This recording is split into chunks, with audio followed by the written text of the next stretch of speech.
नमस्कार मित्रांनो, मी सुरेश नेमकर तुमचं स्वागत करत आहे. आजच्या व्हिडिओमध्ये आपण डिस्कस करणार आहे documents required for direct second year engineering admission academic year 2024-25. Basically या व्हिडिओमध्ये आपण as per category wise documents बघूया. लास्ट मध्ये मी काही टिप्स अँड ट्रिक्स सुद्धा सांगणार आहे. And third the most important, तुम्हाला काही डाऊट्स असेल, डिफिकल्टीज असेल तर कमेंट्स बॉक्समध्ये विचारा, कारण मी पण पॉलिटेक्निक नंतरच इंजिनिअरिंग केलेलं आहे. आणि सगळ्यात महत्त्वाचं मित्रांनो, चॅनलला सबस्क्राईब करायला विसरू नका आणि हा व्हिडिओ जास्तीत जास्त आपल्या फ्रेंड सर्कल सोबत शेअर करा. मी प्रॉपर पीपीटी बनवलेली आहे. हा व्हिडिओमध्ये तुमचे सगळे डाऊट्स क्लिअर होऊन जाईल. तर बघा, तुम्हाला इथे स्क्रीन शेअर होत आहे आणि इथे क्लिअरली मेन्शन आहे documents required for admission in direct second year engineering 2024-2025. इथे आपण बघत आहे सेक्शन्स. बेसिकली मी 4 पार्ट मध्ये डिवाइड केलेल्या व्हिडिओला. फर्स्ट पार्ट मध्ये आपण डिस्कस करूया documents required for everyone. Means तुम्ही कोणत्याही कॅटेगरी मधून येत असाल तरी तुम्हाला हे डॉक्युमेंट्स लागणार. Second, documents required for reserve category, म्हणजे जर तुम्ही OBC, SC, NT reserve category मध्ये असेल तर कोणते डॉक्युमेंट्स लागणार. थर्ड आहे documents required for open category, त्याच्यासाठी कोणते लागणार ते सांगणार आहे. आणि fourth the most important, documents required as per candidate type like PWD, defence, orphan, हे पण सांगणार आहे. आणि इथे एक इम्पॉर्टंट नोट आहे मित्रांनो की documents required for all candidates ती लिस्ट बनवायचीच आहे. त्याच्यासोबत तुम्हाला तुमच्या कॅटेगरी नुसार काय लागणार आहे ते डॉक्युमेंट्स ऍड करावं लागणार आहे. भरपूरदा विद्यार्थी मग कमेंट्स बॉक्समध्ये विचारतात, सर ओपन साठी फक्त ईडब्ल्यूएस हेच लागणार का? अरे बाबा, डॉक्युमेंट्स फॉर एव्हरीवन सांगितले ना, ते सगळे डॉक्युमेंट्स सोबतच हे ऍडिशनल डॉक्युमेंट्स तुझ्या कॅटेगरीनुसार लागणार आहे. हा बेसिक पॉईंट आहे, बट खूप महत्त्वाचा आहे, कारण कसं ऑफलाईन आपण डिस्कस करत आहे, तुम्ही लाईव्ह तर मला विचारू नाही शकत ना, तर म्हणून कन्सेप्ट क्लिअर ठेवा. आता आपण फर्स्ट डिस्कस करूया मित्रांनो documents required for all candidates. तर आपण बघूया, याच्यामध्ये फर्स्ट येतं डीटीई अलॉटमेंट लेटर, सेकंड येतं copy of seat acceptance fees, third येतं एसएससी मार्कशीट, फोर्थ येतं एचएससी मार्कशीट. आता इथे म्हणणार 10वी वाले मुलं की आम्ही एचएससी ने केलं. जर तुम्ही केलं नसेल तर काही हरकत नाही, बट काही स्टुडंट 12वीच्या बेसिसवर डिप्लोमाला येतात, त्यांनी आपल्या 12वीची पण मार्कशीट आणि सर्टिफिकेट कॅरी करा. फिफ्थ आहे ऑल सेमिस्टर डिप्लोमा मार्कशीट. आता इथे तुम्ही कॉन्ट्रोवर्सी कराल नाही, सर फायनल इयरचेच मार्कशीट लागतात. बरोबर आहे, मेजरली 6 मार्कशीट लागतात. बट मी मित्रांनो लिस्ट बनवताना ना काही काही कॉलेजेसच्या वेबसाईटवर पण गेलो, जसं की डॉन बॉस्को मुंबईचं, व्हीआयटी कॉलेज, कोल्हापूरचे एक डीवाय पाटीलची ब्रँच आहे. प्रत्येक कॉलेजच्या वेबसाईट्सवर जाऊन बघितलं तर काही काही कॉलेजेसनी ऑल सेमिस्टर मार्कशीट्स मागितले, काही काही कॉलेजेसच्या वेबसाईट्सवर फेल मार्कशीट सुद्धा मागितलेले आहे. म्हणून कागदाला वजन नाही मित्रांनो. जर तुम्ही त्या क्रायटेरियामध्ये बसत असाल तर डॉक्युमेंट्स कॅरी करा, कारण कसं होम लोकेशनवरून तुम्ही कुठे दूर जातात आणि डॉक्युमेंट्स नाही, त्याच्यामुळे ना तुमच्या पॅरेंट्सला ना तुम्हाला त्रास व्हायला पाहिजे. म्हणून मी इथे सगळंच मेन्शन केलं, including fail marksheet slash final year marksheet और कीप ऑल सेमिस्टर. मी सजेस्ट करेल कीप ऑल सेमिस्टर्स, आणि एटीकेटी असेल तर फेल मार्कशीट्स पण कॅरी करा. कारण कॉलेजवाल्यांनी मागितले तर तुम्ही काय करणार, त्याला एक्सप्लेनेशन थोडी देत बसणार, तर सरळ सरळ सोबत कॅरी करा. सिक्स्थ आहे स्कूल लिव्हिंग सर्टिफिकेट और ट्रान्सफर सर्टिफिकेट, ज्याला आपण टीसी म्हणतो. सेवन्थ आहे गॅप सर्टिफिकेट इफ अप्लिकेबल. बघा, जर समजा अप्लिकेबल असेल तरच बनवा. जसं माझ्या कंडिशन मध्ये होतं, मी डिप्लोमा झाल्यानंतर जॉब केला होता 1 वर्ष, तर माझ्या कंडिशन मध्ये गॅप सर्टिफिकेट अप्लिकेबल होतं. तुम्ही ॲफिडेव्हिट केलं होतं 100 रुपीजच्या स्टॅम्पवर. जर तुमच्या केसमध्ये असेल तर करा, नाही तर अदरवाईज हे डॉक्युमेंट्स लागणार नाहीये. 8th आहे प्रोव्हिजनल सर्टिफिकेट. तुम्हाला डिप्लोमाचा फायनल डिप्लोमा मिळेल, इथे माझा लावलेला आहे डिप्लोमा, तसा नाही मिळत. तुम्हाला एक प्रोव्हिजनल सर्टिफिकेट दिलं जातं जेव्हा तुम्ही टीसी वगैरे काढता ना, तेव्हा मिळून जाईल, ते पण कॅरी करा सोबत. 9th आहे मायग्रेशन सर्टिफिकेट. 10th आहे नॅशनॅलिटी सर्टिफिकेट, बेसिकली तुम्ही भारताचे रहिवासी आहे.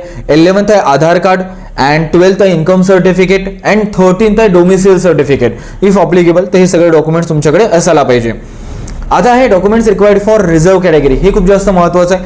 फर्स्ट आहे कास्ट सर्टिफिकेट, ऑफकोर्स लागणारच. सेकंड आहे caste validity certificate for SC, VJNT, NTA, BCD and OBC and SBC and ACBC as well. Third आहे ट्राईब व्हॅलिडिटी सर्टिफिकेट, जे की एसटी कॅटेगरीसाठी लागतं आणि एकदा चेक पण करून घ्या. अँड फोर्थ आहे non criminal certificate valid up to 31 March 2025 and more. तर व्हॅलिड असलं पाहिजे बरं, 2025 पर्यंत. असू शकतं की माझी तुम्ही 10वीत काढलेलं असेल तर जुनच नॉन क्रिमिनल सर्टिफिकेट कॅरी करा, असं करू नका. प्रॉपरली त्याची व्हॅलिडिटी चेक कर जा, आणि जे व्हॅलिड नॉन क्रिमिनल आहे ते सोबत ठेवा. एक्सेप्ट एससी एसटीला नाही लागत. 5th आहे इन्कम सर्टिफिकेट इफ अप्लिकेबल. आता इथे मित्रांना खूप डाऊट असेल कास्ट व्हॅलिडिटी सर्टिफिकेटला घेऊन, स्पेशली डिप्लोमाच्या मुलांना असतोच.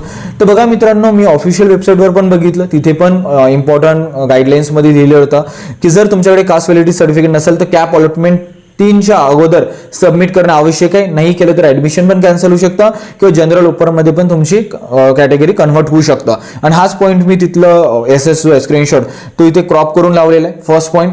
सेकंड, आता caste validity certificate for SCBC category.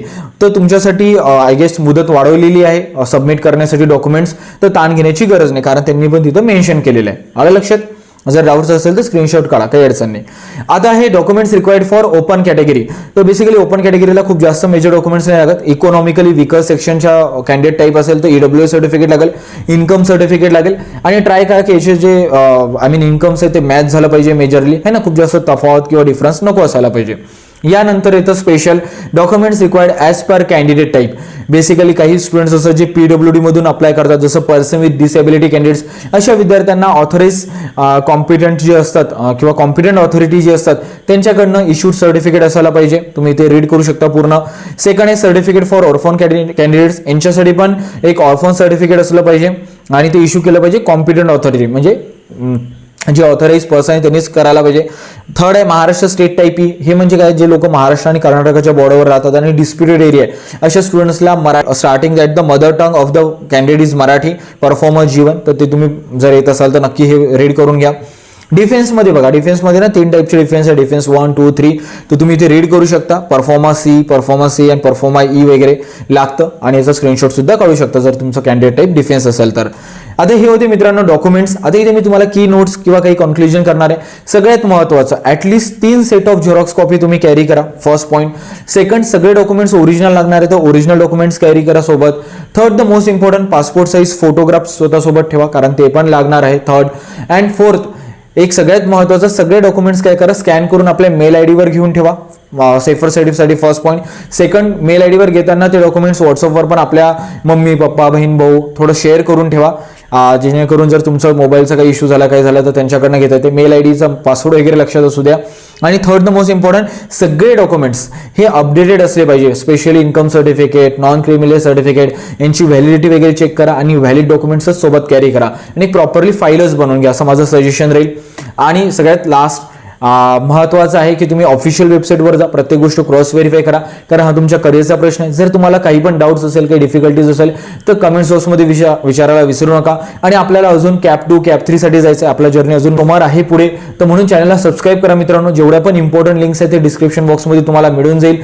आणि जास्तीत जास्त चॅनलला सपोर्ट करा, लाईक करा, शेअर करा आणि चॅनलला सबस्क्राईब करा मित्रांनो. आणि तुमचे फीडबॅक जो आहे तो कमेंट बॉक्समध्ये मला नक्की कळवा. काही पण डाऊट्स असेल, डिफिकल्टीज असेल तर ते सुद्धा विचारा. व्हिडिओ बघण्यासाठी धन्यवाद.